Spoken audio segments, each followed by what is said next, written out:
Kerosene వాసన ఆరంభ దృశ్యం. రంగస్థల కొండ ప్రాంత గ్రామం. ఒక సాధారణ ఇల్లు. ఒకవైపు చంబా వెళ్తున్న దారి. అంజలి చిన్న సంచి కడుతోంది.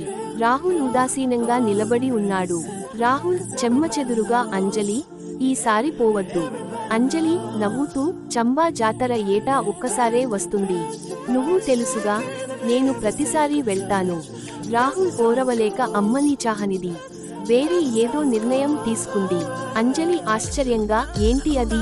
నేరుగా చెప్పు. రాహుల్ నిశ్శబ్దం. అంజలి కొంచెం నవ్వుతూ, నువ్వెప్పుడూ అర్థం చేసుకోలేని మాటలే చెబుతావు. నేను వెళ్తున్నా. తిరిగి రాగానే నీ బాసురి వినిపించు నాకు. అంజలి వెళ్తుంది. ఒక వృద్ధురాలు, రాహుల్ తల్లి, రంగంలోకి ప్రవేశిస్తుంది.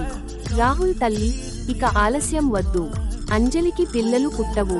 నీ వంశాన్ని కొనసాగించాలంటే రెండో పెళ్లే మార్గం. రాహుల్ ధీరంగా, అమ్మా. రాహుల్ తల్లి, మౌనంగా ఉండు. నేను అన్నది జరుగుతుంది.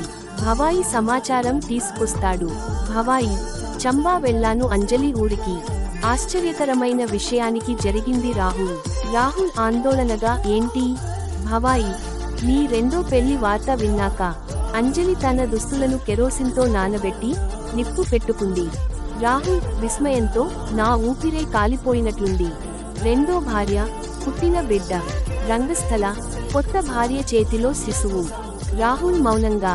తల్లి సంతోషంగా, భార్య, చూడు నీ కొడుకు. రాహుల్ బిడ్డను చూసి అరిచి, తీసుకెళ్ళు. ఇది కెరోసిన్ వాసన వస్తోంది. వ్యాఖ్యాత తిరిగి వస్తాడు.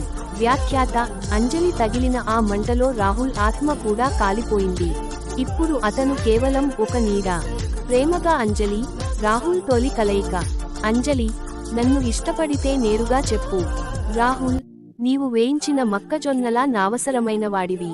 అంజలి నవ్వుతూ, నేను పొలాల పంట అనే అనుకున్నా. ప్రతీకలు. వ్యాఖ్యాత, అంజలిని తీసుకెళ్లే గుర్రమ మరణానికి సంకేతం. రాహుల్ బాసురి, ప్రేమకు సంకేతం. మౌనంగా ఉంది. తల్లి పశ్చాత్తాపం.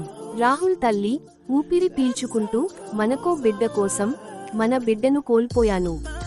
స్త్రీ బాధ. వ్యాఖ్యాత, ఇది అంజలి కథ మాత్రమే కాదు. ప్రతి స్త్రీకి కథ ఇది.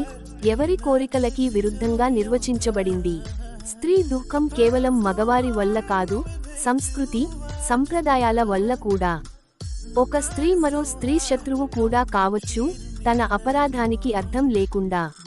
ముగింపు. వ్యాఖ్యాత, భార్యగా ప్రేమను చూపిన అంజలి, తల్లి కాలేకపోయిందనే సమాజ ఆశయాలకే బలైంది. రాహుల్ హీరో కాదు, విలన్ కాదు, కేవలం ఓ మౌన బాధితుడు. బాసురి స్వరాలు వినిపిస్తాయి. మెల్లగా రంగస్థలంపై చీకటి చల్లుకుంటుంది.